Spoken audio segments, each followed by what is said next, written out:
ഞാൻ നമ്മുടെ ഒരു കൊച്ചുമോളുടെ വീട്ടിൽ വന്നിരിക്കുന്നത് കേട്ടോ.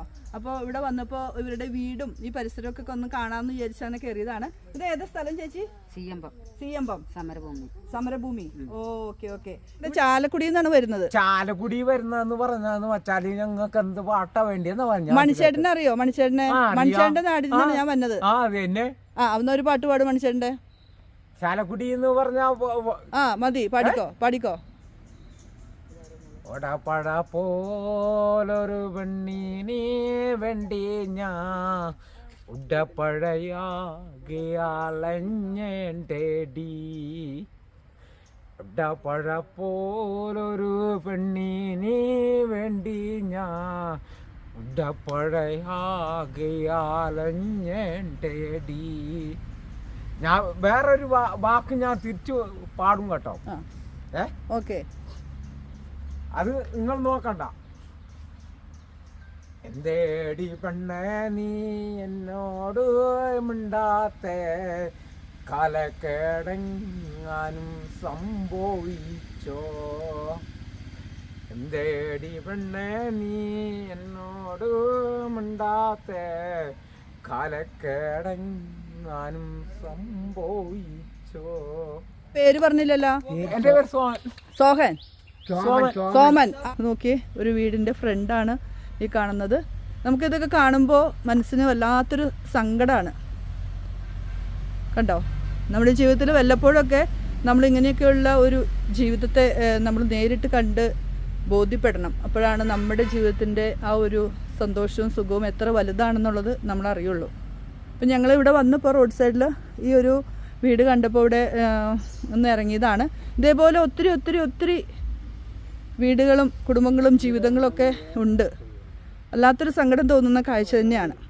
നമുക്ക് നമ്മുടെ എല്ലാവരെയും നമുക്ക് സാമ്പത്തികമായിട്ടോ അല്ലാതെയോ ഒരു നല്ല വീടോ കൊടുത്ത് സഹായിക്കാൻ പറ്റിയില്ലെങ്കിലും ഇങ്ങനെയുള്ള ഈ സങ്കടങ്ങളൊക്കെ വല്ലപ്പോഴും വന്ന് നേരിട്ട് കാണുന്നത് നമ്മുടെ ജീവിതത്തിൽ പല കാര്യങ്ങളിലും നമുക്ക് കിട്ടിയ അനുഗ്രഹങ്ങളുടെ ആ ഒരു എത്ര വലുതാണെന്നുള്ളത് ദൈവത്തിനോട് നന്ദി പറയാനായിട്ട് നമുക്ക് കഴിയൂട്ടോ.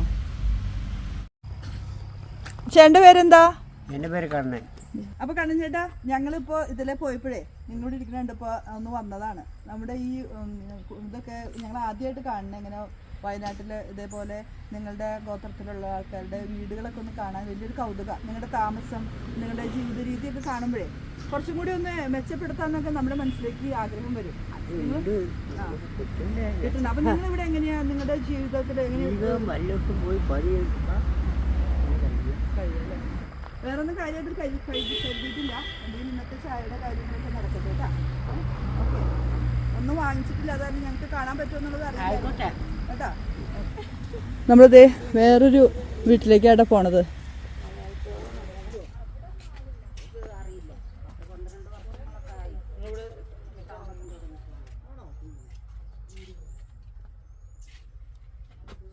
ഇതൊക്കെയാണ് നമ്മുടെ പെൺകുട്ടികളൊക്കെ അടങ്ങുന്ന ഒരു വീടും അവരുടെ ഇത്.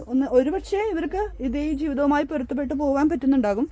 പക്ഷേ നമുക്ക് വേണമെങ്കിൽ ഇവരെയും കൂടി നമ്മുടെ ഈ നല്ല രീതിയിൽ നല്ലൊരു വീടും ഒക്കെ കൊടുത്ത് ചേർത്ത് പിടിക്കാമെന്ന് എൻ്റെ മനസ്സ് പറയുന്നു. ഇവരും നമ്മുടെ എന്താ പറയുക, ഈ ലോകത്ത് ഈ ഒരു വലിയൊരു സുന്ദരമായ ഭൂമിയുടെ അവകാശികൾ തന്നെയല്ലേ. പലപ്പോഴും സങ്കടം തോന്നാറുണ്ട് ഇവരുടെ കാഴ്ച, ഇതുപോലുള്ള ജീവിതത്തിൻ്റെ കാഴ്ചകളൊക്കെ കാണുമ്പോൾ. ഇവിടെ ബാക്കിലേക്കൊക്കെ ഒത്തിരി വീടുകൾ ഉണ്ടെന്ന് തോന്നുന്നു അല്ലേ? ഉണ്ട്. അപ്പൊ ചേച്ചിക്ക് എത്ര മക്കളാ? എനിക്ക് 6 പേര്. 4 പേര്. അത് ശരി. അപ്പൊ അത് ആൺകുട്ടികളുണ്ടോ? രണ്ടാള് പെണ്ണ് കെട്ടി. 2 ആണുങ്ങൾ. 2 ആണുങ്ങൾ പെണ്ണ് കെട്ടി. അപ്പൊ അവര് ഇവിടുന്ന് പോയി? അവര് വീട്ടിൽ പോയതാ. അതെയാ? പെണ്ണിന്റെ വീട്ടിൽ പോയതാ. ഓക്കെ. അപ്പോൾ എന്തായാലും നിങ്ങളെ കണ്ടതിൽ സന്തോഷം കേട്ടോ. മറ്റേ മക്കളെ കാണാൻ പറ്റിയില്ല. അപ്പോൾ ഞങ്ങളിങ്ങനെ യാത്ര മധ്യേ പോണ വഴിയിൽ കണ്ടപ്പോൾ അങ്ങനെ ജസ്റ്റ് ഒന്ന് കയറിയതാണ് കേട്ടോ. ഒന്നും കാര്യമായിട്ടൊന്നും കയ്യിൽ കരുതിയിട്ടില്ല. ചെറിയൊരു എന്തെങ്കിലും നിങ്ങൾക്ക് ഒന്ന് ഞായറാഴ്ചയില്ലേ എന്തെങ്കിലും ഒന്ന് വാങ്ങാനായിട്ട് കയ്യിൽ വെച്ചു കേട്ടോ. ദൈവത്തിൻ്റെ സ്വന്തം നാടെന്ന് പറഞ്ഞ് അഭിമാനിക്കുന്ന നമ്മുടെ കേരളത്തിലെ ചില ജീവിതങ്ങളുടെ നേർക്കാഴ്ചകളാണ് കേട്ടോ നമ്മളിപ്പോൾ കണ്ടുകൊണ്ടിരിക്കുന്നത്. ഞങ്ങളുടെ വയനാട് യാത്രയിൽ 2 ദിവസം വയനാട് മൊത്തം ഒന്ന് കറങ്ങാമെന്ന് വിചാരിച്ച് ഞങ്ങൾ വയനാട്ടിലെത്തിയതാണ്. ഇതിനു മുമ്പ് നിങ്ങൾക്ക് 2-3 വീഡിയോ ഞാൻ ഷെയർ ചെയ്തിരുന്നു. അപ്പോൾ അതിനകത്ത് ഏറ്റവും ഹൃദയസ്പർശിയായ സങ്കടം തരുന്ന കുറച്ച് കാഴ്ചകളിലൂടെയും കൂടി ഞങ്ങൾ കടന്നു പോയിട്ടോ. നമ്മുടെ വനത്തിനുള്ളിലൂടെ ഉള്ള കുറച്ച് കൂടുതൽ ഉള്ളിലേക്ക് പോകണമെന്ന് ആഗ്രഹമൊക്കെ ഉണ്ടായിരുന്നു. പക്ഷേ ഞങ്ങൾക്ക് സെക്യൂരിറ്റി അല്ലെങ്കിൽ എന്താ പറയുക വന്യമൃഗങ്ങളുടെയൊക്കെ പ്രശ്നം, അല്ലെങ്കിൽ ഞങ്ങൾക്കവിടെ പരിചയമില്ലാത്തതുകൊണ്ട് തന്നെ അധികം ഉള്ളിലേക്കൊന്നും പോയില്ല. പക്ഷേ റോഡ് അരികിൽ കണ്ട കുറച്ച് മുഖങ്ങളും കുറച്ച് കാഴ്ചകളുമാണ് ഒത്തിരി സങ്കടം തരുന്ന കാഴ്ചകൾ തന്നെയാണ്. അപ്പോൾ ഇതൊക്കെ നമ്മുടെ അധികൃതർ നമുക്ക് ഇവരെ ഒന്ന് ചേർത്ത് പിടിക്കാനായിട്ട് ഒന്ന് മനസ്സ് കാണിക്കണമെന്ന് മാത്രം ഇന്നത്തെ വീഡിയോയിലൂടെ ഷെയർ ചെയ്യാണ്. അപ്പോൾ ഇതേപോലെ വയനാട്ടിലൂടെയുള്ള കുറച്ച് നല്ല കാഴ്ചകളുമുണ്ട്. അത് അടുത്ത വീഡിയോസിൽ നിങ്ങൾക്ക് ഞാൻ ഷെയർ ചെയ്യാം. അപ്പോൾ എല്ലാവർക്കും ഇഷ്ടപ്പെട്ടാൽ ഇഷ്ടം അറിയിക്കുക. മറ്റൊരു വീഡിയോ ആയിട്ട് നമുക്ക് വീണ്ടും കാണാം കേട്ടോ.